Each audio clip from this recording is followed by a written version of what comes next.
Greetings and salutations, it's Dave Duford here at Final Expense Agent Mentor, where I help agents like you do better and achieve more success in the insurance and final expense sales business. And in today's video, I'm going to be specifically talking about a question that was posed to me from several different agents of mine.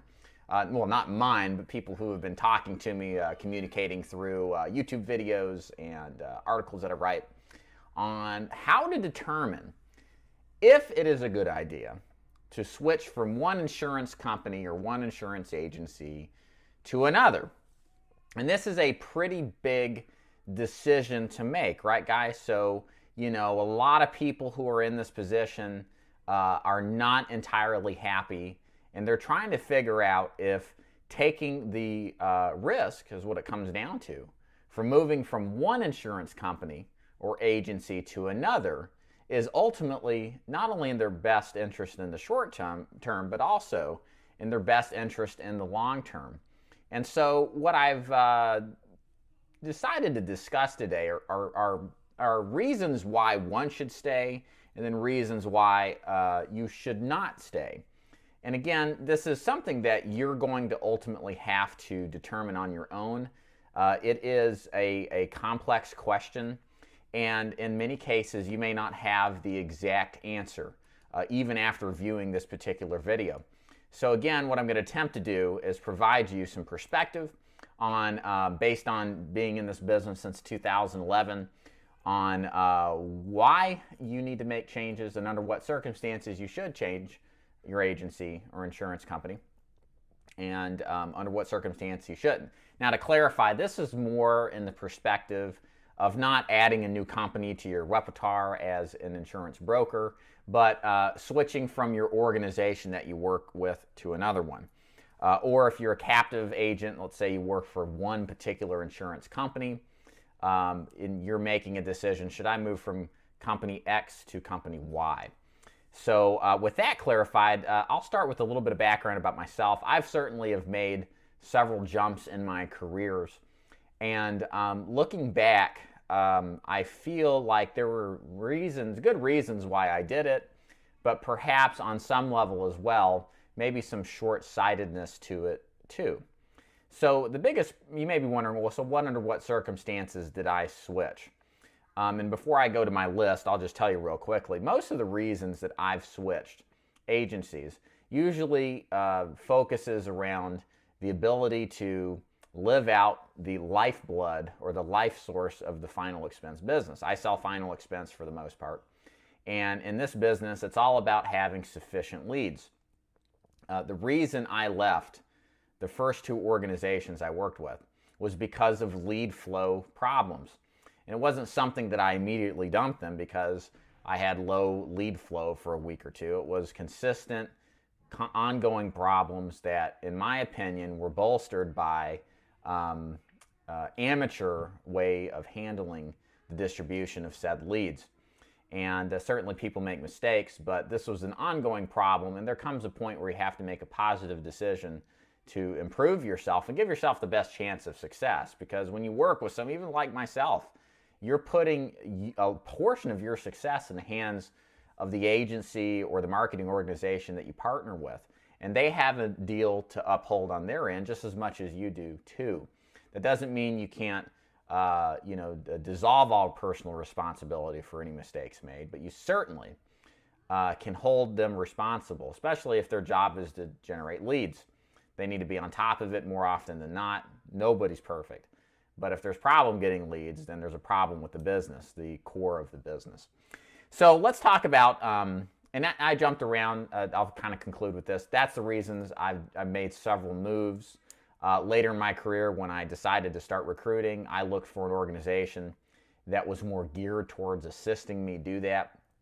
So it moved from the need for direct mail leads on a consistent basis and supporting my business to working with an organization that has experience, that has the administrative capacity to help me out and allow me to have contract levels to give to my agents, to give them a competitive commission so they're realizing the highest level of return they can when they make a sale.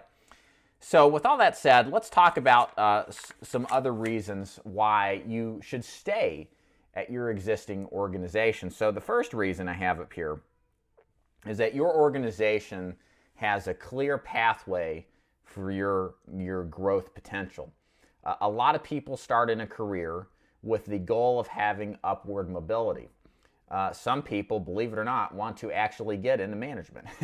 They want to manage salespeople. And if your current organization doesn't allow for you for a pathway to grow, then you're looking at a future point from where you are now to where you're going to run into an eventual roadblock. I've always looked at it as you better take care of it now while it's easy and convenient until it's hard, as opposed to until it's hard and inconvenient. And you don't have to necessarily want to get in management either. I know a lot of you guys, probably most of you, couldn't imagine managing people. It can be a difficult task. You may want the opportunity to grow from one particular product you're working with now, and maybe you want to grow into something else. Yeah, and that's fine. That's perfectly acceptable.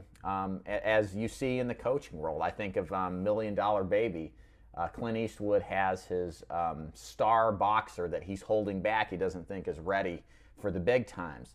The boxer is so confident in himself that he finds another coach, and he goes out there and he wins, and he's very successful. And I think with agents, there is a pattern of growth where they may outgrow the need for their current mentor or the need for the current organization if they don't have the tools to equip them to go to the next level.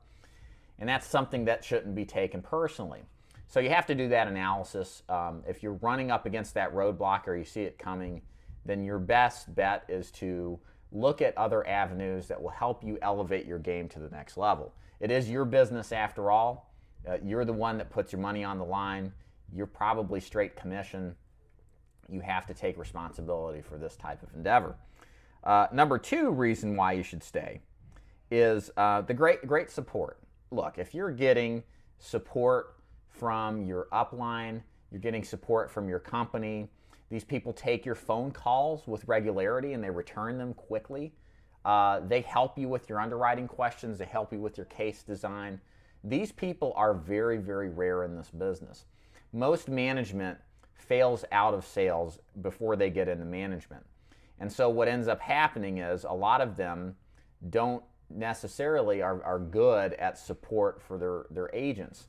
And I can't tell you the countless stories of agents who are recruited into an organization to only have the manager not have nearly as much sales experience as they need to properly mentor their agents, but also that they're just poor at communicating. And again, the thing in this business is that if you don't have that setup, then what happens is that you're more likely to fail out and get frustrated, and you want to avoid that entirely. So if you've gotten this support and you know and you can measurably see what they're providing for you is allowing you to get better results, then by all means, then seriously consider not making any steps. That support is vital, especially in combination with upward growth, because you've got a track to run on to get to your next level. Number three, now this is a little nuanced point. Is your experience with your organization or agency a pleasurable experience or even a valuable experience? I think, and I say the word pleasurable because I look at sales, I look at what we have to deal with as sales reps, the rejection, the frustration, the emotional swings up and down. It is a roller coaster. It is a grind. And the main reason people get into insurance sales is because they want to have freedom. They may not necessarily want to become a multimillionaire, but they want to be able to determine how they live their life in what manner. They don't want a boss necessarily breathing down their neck. And so if you're in an organization where you feel good, you like the people you work with, that's a positive thing. There are many organizations where the exact opposite is true, and we'll get into that in a minute. So take a moment to that's not the right word I'm looking for. Take a moment to really think about that, to analyze, how well do you like working with the people that you do? Most people don't like their jobs. If you really enjoy it, especially if you're getting the combination of issues here, you got great support and an upward mobility that you can actually see as being available, then that's a great setup. And I would caution you to make that change, against that change. So let's talk about some reasons you should go. You're really thinking about leaving your insurance agency organization, and again, here's some reasons I would think that would be great. So great reasons to leave. So the first one's a big one, a value misalignment. So what this means is that if you think one particular way, your values express towards a different direction than the actual organization you're involved in, there's only so long that you can continue to sell that product before you have a value crisis. It may not be a crisis in the traditional sense, but eventually your attitude will regress and become negative, and that affects your sales, and eventually you'll just wither away, if not outright quit. Perfect example, at least in the final expense business, is that I'm a big advocate of being a broker, having multiple companies, having multiple carriers to work with. And if I have a person who believes that, but they work for a captive company that only represents one carrier, and they go out there and they see their carrier that they're captive with is really high in price, the coverage doesn't cover everything that it could, and they know that these brokerage products cover so much more at a better price, and they really think that's a good thing, they're only going to be successful so long before they just turn away from their captive model of doing business. So, and not everybody's going to feel that way. Some people feel for themselves that a captive environment with one product is the best. It provides the best route of success. They believe in the company, they believe in the product, even though it's not everything for everybody. And that's fine. I'm not saying that that's a bad thing, but it comes down to your personal values. You're not going to be able to sell long if you have that setup. Perfect example, I worked for a short period of time for a uniform services division. And the product was fine, the people were great, but the way that they did business, it was like the cable business. They'd have rate increases every 4, 5, 6 times a year. And literally the price would triple for the uniform services for no difference in service. And I looked around at my competition, and I could tell there was 2 main competitors, a local one that was excellent, that charged more but had extremely loyal service because they did an excellent job all the time. And then the 800-pound gorilla in the business did an excellent job and was a leader in the uniform services division. That was very discouraging to offer a product knowing that your clients that trust you, that sign their name off, that are starting a business, are going to be taken to, literally, with no pun intended, to the cleaners. And, I could only sell it in good faith for so long. And that's true for any sales business. So values are important. You've got to believe in what you sell. If you like the product you sell, but you don't believe in the company, that's just as bad too. Moving on here, negative work environment. I think that's pretty straightforward. Look, if you work with an organization where they insult you, where they don't respect you, where they treat you as inferior, look, especially if you're in sales, move on. You make the money. It's your business. Again, you've got so much stress on your table now, you need to go over to somewhere where you enjoy the work that you do.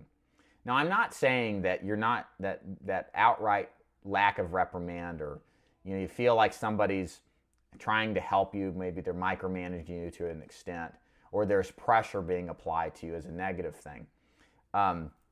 Sometimes that's good. Sometimes having that outward pressure is good. I'm not talking about that. That can help you perform way better than you are now. What I'm talking about is the absolute disrespect that people will give you. Case in point, when I was going to school in Boston, I got a job at a real estate office. I thought I wanted to sell real estate, so I got into the apartment rental scene. Huge up there. It's a college town. Everybody rents. And I worked for this guy, and this guy was just his ego was through the roof. He was disrespectful of people. just a jerk in the truest form. And when you walked into this office, everybody, you could feel the fear that everybody had and the misery that everybody had of this, the principle of this real estate organization. And it was just like, it was miserable, and it was horrible.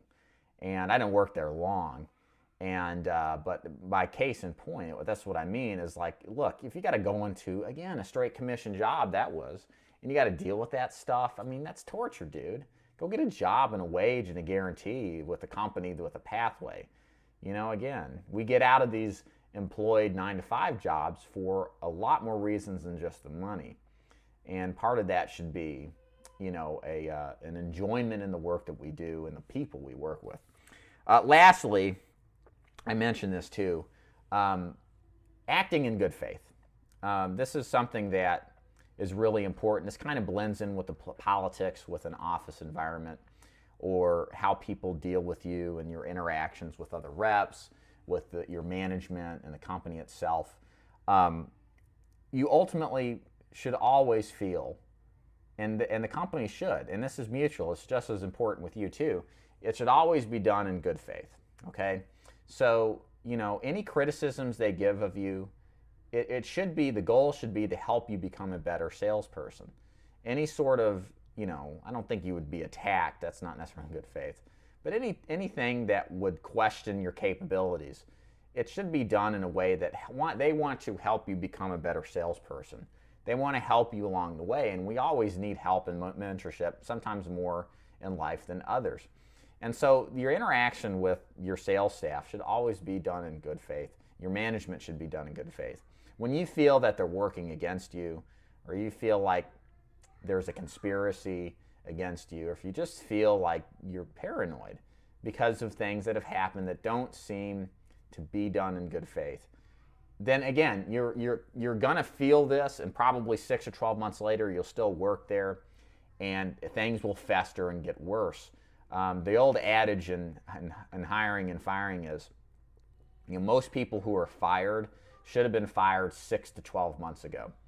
And really what that means, in many cases, there's grievances on both sides. In the employee's case, or even the case of the person working for the agency, they knew things were bad well in advance. And instead of making a positive attempt to change things, whether with the company or just moving on, they just didn't do it. And things get worse and fester. And these things can affect you and cause you to leave the business. So how do you determine, because this is kind of a difficult thing, I think, in my mind. There's a lot of things at work here. How do you determine if one particular direction is better than another? Well, I like to use the old Ben Franklin close, okay?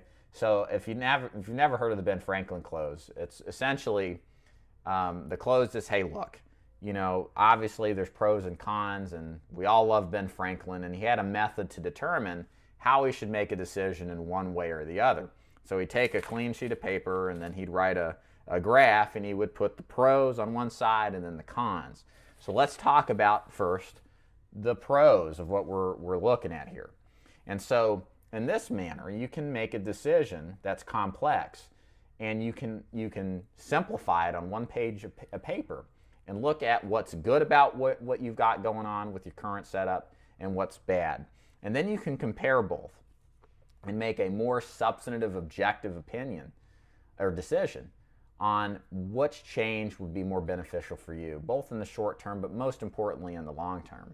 Because the biggest risk in making a change, and I see this with people who talk to me and they're considering joining my organization, but they don't, because there's this underlying fear that they don't want to upset a good thing that's going. And sometimes a good thing that's going, they're doing decently enough, they're making more money than they could make a lot more, and they're well aware of that, but they're afraid that if they make a change from one thing to another, that there's a risk that things may not turn out as people say they do, that circumstances may not be perfectly described as the person recruiting them does, and their business might be in a more dire threat than where they're at now, even though they're unhappy with management, they're disrespected, the office politics is really bothering them. The old saying is, the devil you know is better than the devil you don't know. And there is a kernel of truth to that when it comes to making the change. So in conclusion here, ladies and gentlemen, I think, ultimately I can't make this decision for you. You've got to ponder about this and think at length. And you have to do this decision analysis that Ben Franklin taught. And in the same breath, you've got to look elsewhere, and you got to interview with different organizations, see what they bring to the table that would be would solve some of these cons that you're experiencing. And you got to talk to other agents who've had success at that organization. You've really got to do a lot of due diligence in order to mitigate as much as possible, or even minimize that risk of what happens if things don't turn out the way they do. Especially if you're doing decently. You may have things to lose. And that's the key thing, is before you make the jump, make sure it's a right one, and more importantly, make sure any jump that you make, that you've done enough due diligence to know that you're not going to have to make a jump as long as everything turns out the way it was said, and you've got people you can reference and tell their experience. And ultimately, if you do make the change, you don't have to make another change in 6 months, because that sucks. That's no fun. You want to make sure you stay put and really gain the value out of where you're at to grow to the level of success that you can in the business. So thank you so much for watching today. I hope you liked my little images at the bottom. This, of course, is tongue-in-cheek. Smash that like button if you haven't already. And also subscribe below. It's funny because I never remember to ask you guys to do that. I don't know why. I'm just interested in getting the information out, and I forget, to close you guys, as they say, right? So yeah, if you don't mind, like the video and subscribe if you haven't. I do videos like this 5 days a week, typically, all about insurance, sales, final expense. I do great insurance agent interviews. Make sure you check out tomorrow. I'm doing an insurance agent interview with a guy who wrote $280,000 in annualized premium and final expense. So it's going to be a great interview. Chris is an excellent agent. I know you're going to like it.